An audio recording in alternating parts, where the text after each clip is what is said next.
I want to start with death machines. Nice. The concept and the idea of just death machines in general. So, well, first off, what do you when I say that, what comes to mind? Machines that are specifically designed to kill people. Like an assisted suicide machine, right? Or yeah, like not even just that, but like how like in the ancient times they had those fucking things you stick your head in your arms in, or just your head in, and then the fucking thing comes like down. a giant guillotine and the fucking oh my god, I feel like an idiot now. I can't even think of the name of them, but I know what you're talking about. Like if I was gonna make a death machine logo, that would probably be like the logo is like the fucking thing coming down. This is a good band, the death machine. So fucking no, but the what comes to mind for me is more of the engineering side of this, more of the like an automobile is really just a big fucking death machine that's giant now by today's standards, like more plastic than not, but a steel framed death machine that if misused and misoperated can be horrendous and cause major catastrophe. But more to it, I really think so. The concept of we are flinging these giant 2,000-pound hunks of metal around, right?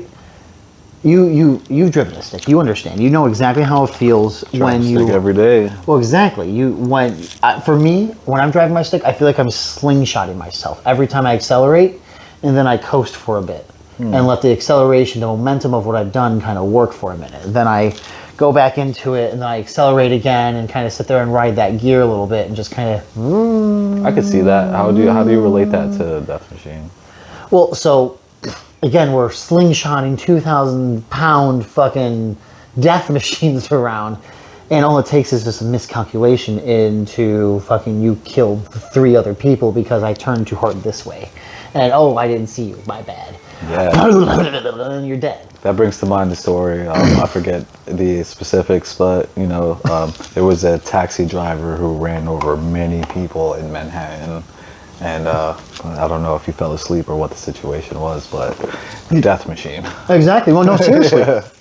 And so I've seen some. My dad worked as a firefighter. He's retired now, but he's told me plenty of awful stories and stuff about just these never awful gory detail. He was always good about not, but the death machine that a car is and the wreckage, and they have these this device because of the physics involved, and when a car gets into an accident and the twisted metal that comes out of that, and just the complete carnage to the machine. But you have crumple zones where they're meant to bend. Well, nowadays, this is the 90s I'm talking.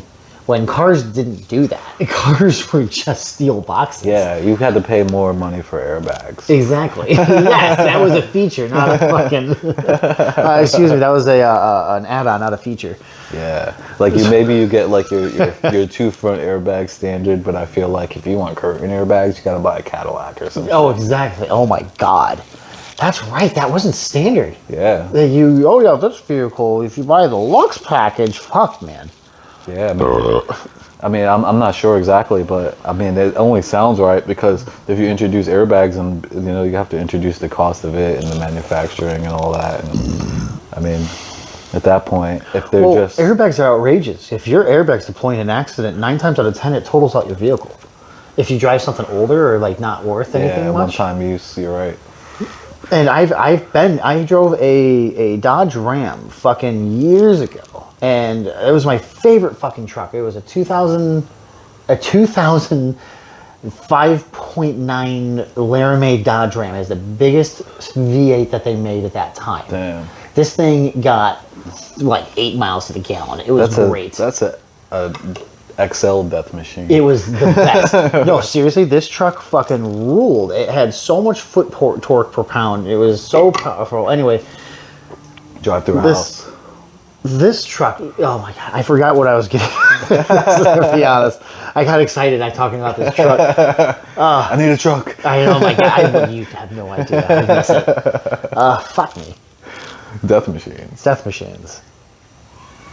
Oh my God. Airbags? Sorry, yes, airbags.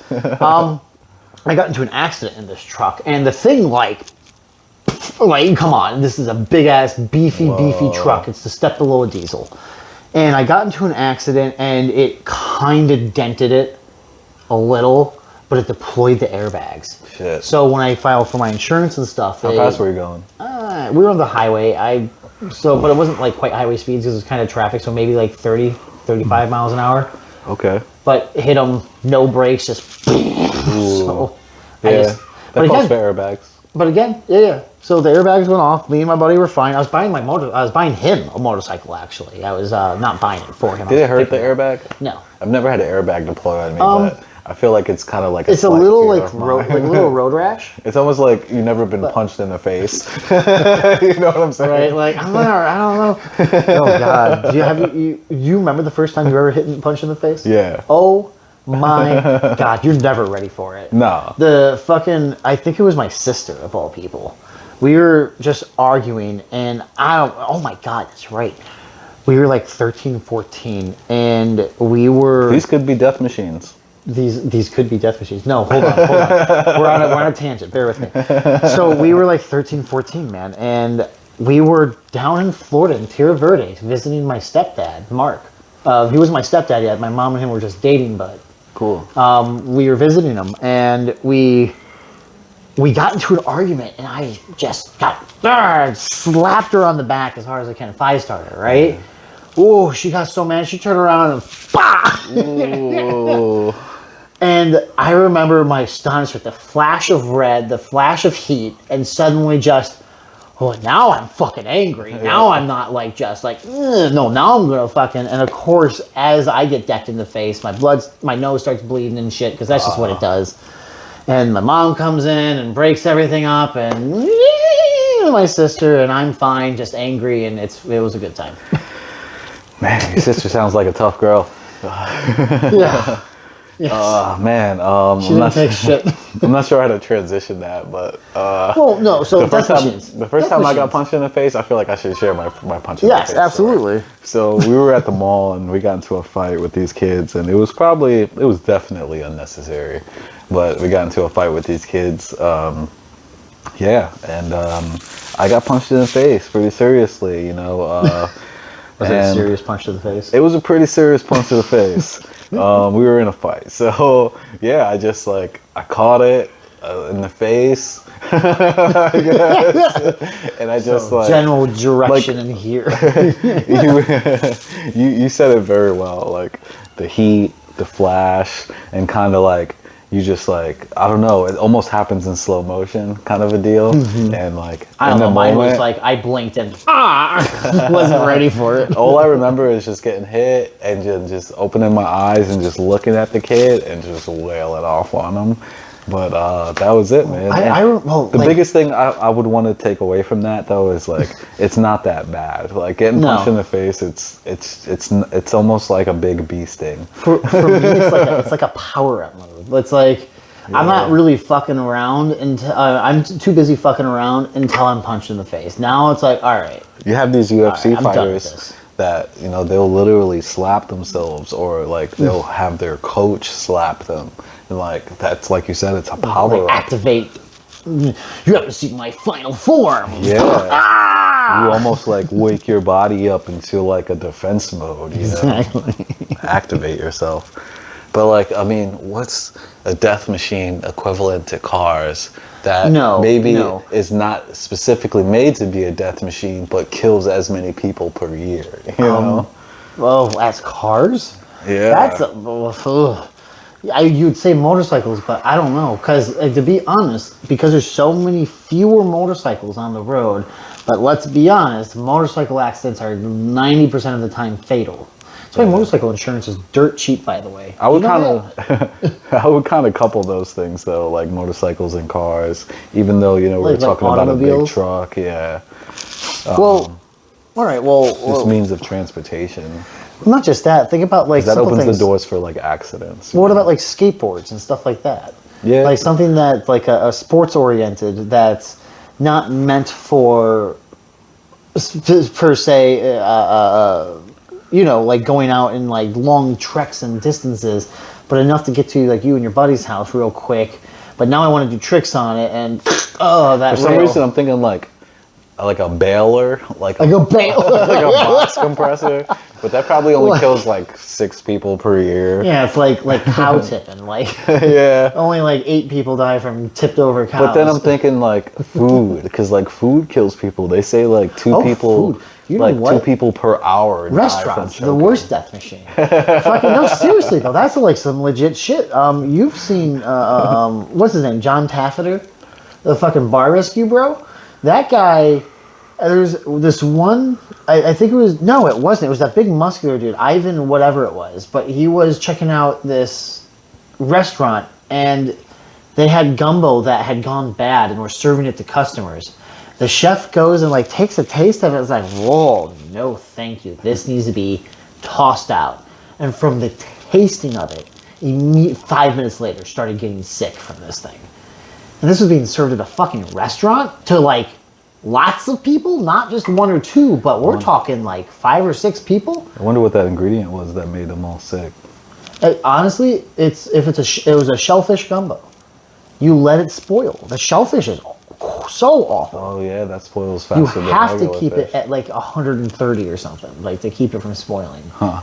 Or you fucking drop it down quickly to a like a refrigerator temperature, and then you got maybe 4 or 5 days out of it. Wow. Maybe not even, but still, you get my point.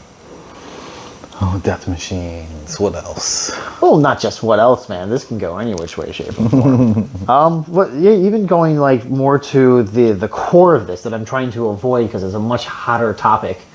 The concept and idea of like assisted suicide and stuff like that. If you truly do not like yourself and your life, do you get the choice to off yourself? So we're the death machine. Huh? So we're the death machine. In this can be taken many different ways. Like we can talk like Futurama. We have a perpetual death clock.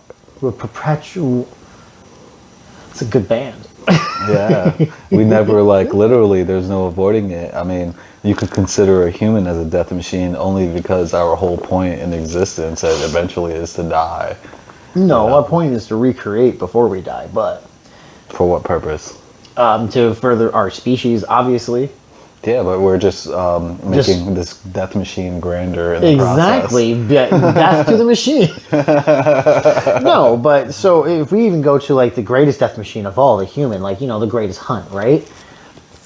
People are awful. Like if you look at that grander scheme of things, man. If we off of that concept, what we do not just to each other but to our planet, what we live in, like fuck, think about what people do just because, or exes do to each other just because I'm angry with you. Like that kind of petty shit is, to an extent, I've seen some awful, horrible things done, like leaked porn on the internet and stuff like that. That's not cool. Yeah, I mean, that in itself can be a trigger towards death because people are, you know, what's the word I'm looking for?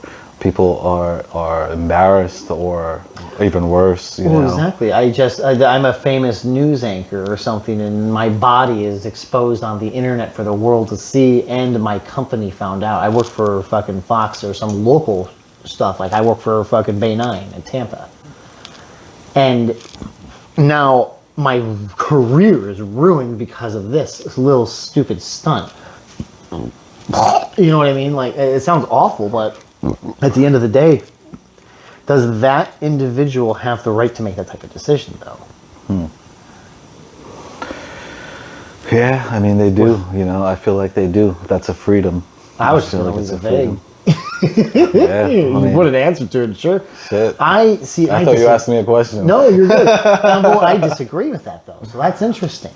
I personally think when somebody's going through a specifically difficult time, is more important than not to not just reach out or attach to somebody, but to have them have resources available so they don't feel afraid to reach out and ask for that kind of help. Whether it be like a more simplistic mental health like help system, where for like me specifically, the fucking find and get properly diagnosed with ADHD or ADD or whatever the hell it is these days has been an atrocity, between trying to find places that take insurance, places that do take it, but then there's this fucking ridiculous copay and blah, blah, blah, blah, blah, blah. they should be more readily available and accessible to people who aren't in my situation, who are insured and taken care of, and those are really the individuals who I feel need that type of assistance. And with the proper programs put into place, we can prevent a lot of that kind of situation where I guess I take it almost personally. But this is a personal tangent. Well, exactly. But I go more to the... So somebody gets the idea that they're sad and upset and life's not going the way they wanted. It's their option whether they want to keep their life going or end it. It's just like if someone... But what about the people who... If I said, hey, Nick, check this out. Look at this. And I gave it to you. And I handed it to you. And it was in your hand. You have the option of holding it and admiring it or throwing that shit. And like just full sending that shit. And yeah, I'd be pretty pissed that you threw my thing, you know? But... at the end of the day, if it was in your possession, you know, you had that choice is yours. You gotta fight those inner demons. Those I don't want to say inner demons. That's not the right word for that. Those intrusive thoughts. Yeah, 100%. And I don't want to make it seem like I condone that type of self-violence, because at the end of the day, there are way more options than, you know, taking your own life. That's the worst choice you can make, in my opinion, in regards to your own life. I just think it's selfish. No matter what your age is or your situation is, there's always another option, you know. But you know, just in regards to, you know, our topic at hand, and we're talking about death machines, I just feel like we're the biggest fucking death machine, bro. Like we came into existence, we like popped into existence on this earth, right? And we were like, hey, I'm a fucking caveman. We got this rock right here. There's a girl I like. She's pretty. Wait, she likes that other guy. I'm gonna go bash his head with this rock. She won't like him so much when he's dead. He won't be around anymore. Let's see, you know, maybe she likes me next, you know? So like a dead man. That's like maybe the earliest and like simplest example of like a human being a dead I would go more for even like territory. This is my bush that I get berries from. You can't fucking touch my berry bush. Yeah. Go as far as something like that, to the point where it's... that's always been the biggest feud between men, is over land and territory. What's mine versus yours? Well, this is my land. That's still something that happens these days. Yeah. When I feel like the only thing that's ours is, you know, what we can control, what we can move, maneuver, enjoy. What's literally, you know, us. Like, that's ours. But like outside of that, like we just need to learn to come like to means. Like, who cares about an imaginary line between a space of land? Like, as long as you have resources to survive and I have resources to survive, why can't I cross that line and you cross that line and we still eat dinner at the end of the day? You know what I'm saying? So here's the opposing of that. Though I agree with you to an extent, because you and I have this relationship where we can allow for stuff like that between the two of us. But imagine if it was just Joe Schmo. Random bro comes up right out over here and just sits down and is like, hey, what's up? Yeah, man. What's up, man? Yeah, actually, sits there, walks I do want to in, know what's up. Grabs like goes in the house, grabs a bite of food, whatever you had for dinner. Like, bro, what the fuck? Get out of my house! What are you doing? Yeah. That kind of thing. That's a much more simplistic conflict with it. Yeah. But that's the same grand scale of, this is my house, this is my territory. Get the fuck out of my house. Yeah. That's why we lock our doors. True. But at the exact, and that's just an unfortunate side effect of today's world, or the world that we live in. Maybe not today or I think whatever. Just humanity in general. Well, exactly, because I don't know, that dude could be just down on his luck. Honestly, he could walk up and be like, hey man, I'm having a bad night. I just need a bite to eat and I'll be out of your hair. I know you well enough that you'd be like, you know, hold that thought. Go and situate the dude and make sure that he's taken care of or well handled within Throw him a hot pocket, a blanket, maybe a pillow. Exactly. Make sure he's taken care of for the night. Send him off. Have a good time. Do you need me to drop you off somewhere? And that'd be it. But in today's world, you can't fucking trust that, because dude walked into your house. Are you high on something? We got kids in the house. Like, what the fuck? Where did you come from? Why are you here? Seriously. We're doing a thing. What are you doing? Yeah, that's only fair. But yeah, I get your point, because, you know, if you have your own ground and your own house and maybe a fence, or maybe a fucking imaginary fence, you know, like an invisible maybe fence. I feel like my property starts there. You know, maybe you have the right to engage someone with questions and try to find answers for, your own personal safety or, mental health for that matter. But, I feel like that conversation should be had. Like, you shouldn't just automatically grab your gun. Maybe even if you do grab your gun, you shouldn't point it maybe, or like there's a more moral in between the two of us. And you fucking, what the fuck? Get out of here! Yeah. Though I 100% agree with your decision to be like, hey, everything cool? You good? What's up? Why are you here? Yep. I'm too fucking, I understand the primitive fucking, this is my house, get the fuck out. Or my land, this is my toilet seat, you're not allowed to plant cheeks on it, move it. 100%. But in the exact same breath, the concept of being able to, again, how we have it here almost in the United States, I can just drive to Georgia. I don't need to hit a checkpoint. I don't need to fucking ask for permission. I can just go. You don't need like a special license. I can even get pulled over there, and they can use my Florida license and be like, yeah, have a good day. We'll mail you the ticket. It's not a big deal. And that's a great thing. And it allows for, again, like the kind of like what you're talking about, this ability to almost on a much grander scale. This is taking a weird tangent. A much grander scale to where now we're trading goods and whatnot to again allow for the betterment of our fucking country and all that other nonsense. Like I said, weird tangent. You think death is something we need or something we can live without? No, I'm going to answer your question actually with a question. Do you think if age wasn't a factor, aging, our body was wearing out on us was not a factor? Same question. Is that We'd be overpopulated. Let me rephrase that. Is that a factor in this or not? That would only enhance the inner death machine in us, because then space and personal things that you own and obtain, all those things become they start to become in jeopardy because space becomes an issue. If everyone's living and no one's dying, then space becomes less and less, and that's something I don't think I could get used to in the life that I live now. We're already 8 billion deep. Like the number, the concept. I had this thought the other day leaving work. I was walking out and just ADD moment. The difference between 1 million and 1 billion is absurd, astronomical. It's quite like you think it's unfathomable. Just but it comes down to like the difference between I'll live 1 million seconds. I might not live 1 billion seconds though. Type concept or minutes is more what I mean. But that scale is almost like unreal to me. Well, exactly, that's a terrifying thought. So when we are 8 billion humans deep, imagine if we had longer lifespans than we currently do. Say everyone lived to 120, 130, 150.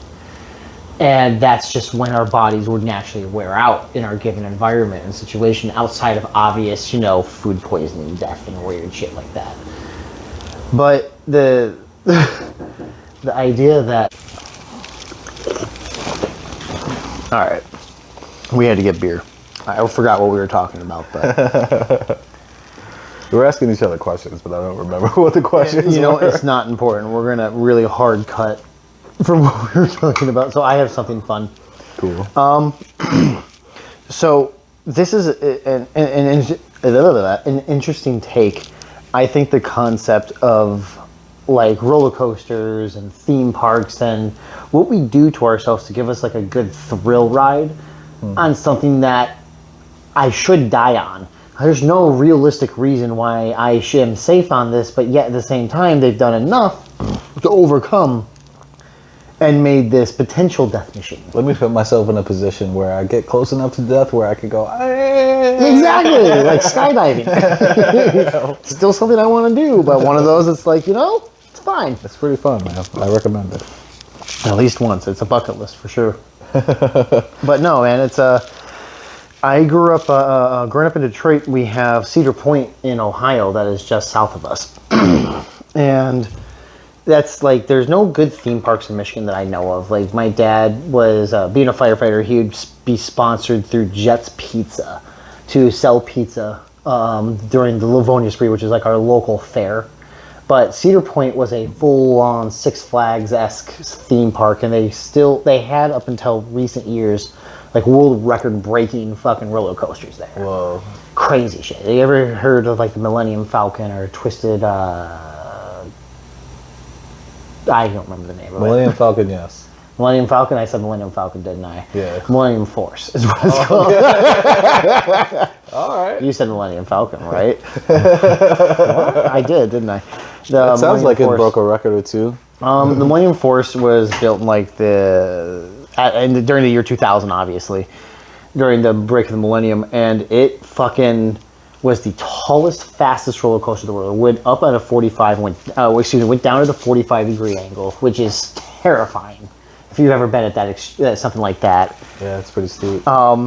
Went down. It had to have little like flashing lights on it to stop like low running aircraft and shit from running into it. It was crazy, but it was really short. You went up this really big hill, went down this really big hill. No, went down this really big hill, and hit a bank, and then you were done.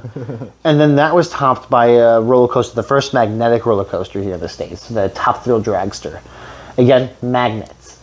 To propel this thing, I think it hit 160 miles an hour at launch. Just wild. That sounds like King Ka. And it hits this big old 145. I think it was 135 or 145. Actually, we have the technology. Hold on, because the feats of this are really impressive. How fast is a Top Thrill Dragster? They actually make roller coasters to kill people now, I think. 120 miles per hour. According to Wikipedia, Top Thrill Dragster reaches a height of 420 feet. That's the one you were talking about? Speed of 120 miles per hour. How fast is King Ka? Track length of 2,800 Is what Kingdom Kai? King Ka. How fast is King Ka? 128 miles per hour. What's up? The world's tallest roller coaster, 456 feet. Kingdom Ka uses a hydraulic launch system. Bro, that shit, I got on it. An astonishing 100 Where is it? miles per It's in hour. Six Flags. Over its I got on it. That shit goes backwards before it goes forwards. Yeah. That's how you know you're in for a fucking That shit goes. it's a hydraulic launch system is what they said. That's wild. Yeah. The Top Thrill, because it's magnets, it's kind of like has a floaty feel Locks to you it. in. And you just Then just let's go. go. Yep. Am I allowed to on the PC? Yeah, it would just, the Top Thrill, you would sit there and once you got on it, they would go 3, 2, 1. And like I said, it was an instant takeoff because they just reversed that polarity and just launch you. Damn. It was such a crazy ride. You'd always wait 3 hours to get on it. And it was legit a 30-second ride because it launched you up. You go up, down, and you come and finish. King Ka's like 18 seconds. Right? Yeah. They're ridiculously short. But you know what? Worth it. They literally have to change the brakes like every 3 or 4 hours. Like, they have to. Yeah. Well, and the thing, so the concept that we're able to like just secure ourselves in something like this. These vehicles, these death traps are moving 120, 130 miles an hour at launch speed, just going. And that is, we're not just bolted into this, we are super duper secure to these things as they just go and take off and launch. Yeah. What's Kim? Mr. Lou, is it okay if me and the gang in here can turn out some silly videos on your YouTube if that's okay? On the computer? No, on the No, TV. on TV. Yeah, that's fine. Awesome, thank you. Not too Yeah, loud. nothing vulgar. And they want snacks for some reason. We'll think about it. Don't think about it. You can go shoo them and tell them we're being adults. No, it's fine. They're being respectful. They are. They're knocking and everything.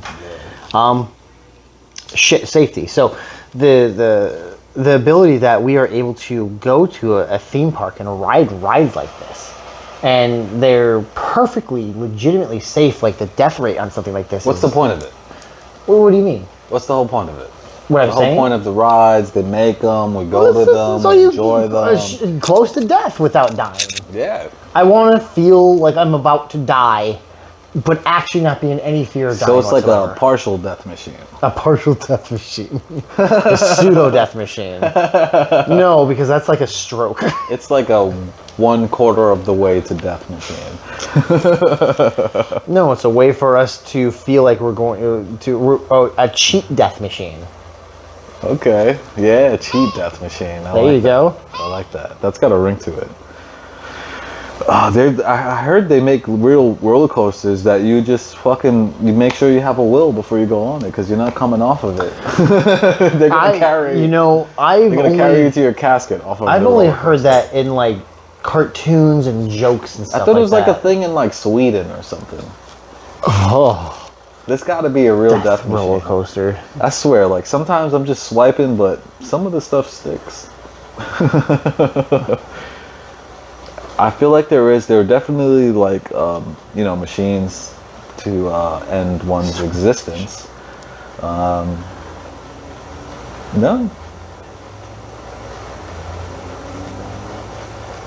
Can I read? I'm just reading headlines, but I can't believe they're pushing forward with that. Yeah, In the works for years, a suicide machine will soon be tested. This is from December 9th, 2021. The creator of a machine for assisted suicide says he will soon begin trials in Switzerland. So, yeah, I mean, this is like a rocket that just like launches off the ground. This is like a Saiyan pod. But Wait, you reminded me of something. Oh my god. yeah. I hope it wasn't just a meme, but Jesus, hold on. I don't know. I guess it's like, since we're just given life, we're like encaptured by death. Like we have to understand death because life is too easy or something. I don't understand what it is, but it's definitely something that we play with. Yes, this happened today. Oh my god, Japan is mystified by giant metal sphere that washed up on beach. Today? Today! This happened 14 hours ago. Did we send a balloon back with a better one? No, it's a Saiyan pod. They're here. Shit, they said it's Godzilla's egg. It's a giant metal sphere. It's a fucking Saiyan pod. Raditz is here to find Goku. Insider. It's happening. This is on Insider. It was reported February 22nd at 7:02 a.m.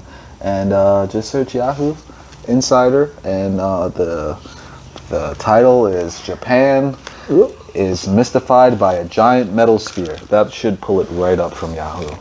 I literally typed in giant sphere of Japan, and it came right up. And this is everywhere. It's on Fox.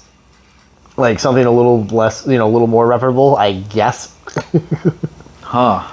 But So here goes like, that's Japan. not just some bullshit. That's everywhere. Dude, that is weird looking. It's almost like an orange giant bowling ball, but not polished. I was gonna say boulder. My original search was gonna say boulder because it looks like a giant fucking rock. But I remembered they labeled it specifically a sphere. It looks like it definitely doesn't float. So how does that just wash up? Seriously. You know what? It probably is. This is gonna sound It looks really granite. Dragon Ball. It's probably like Holy shit. who knows, an anchor. Yeah, it has like anchor points on it where there are like holes where you can like plug in a carabiner or something. Exactly, carabiner.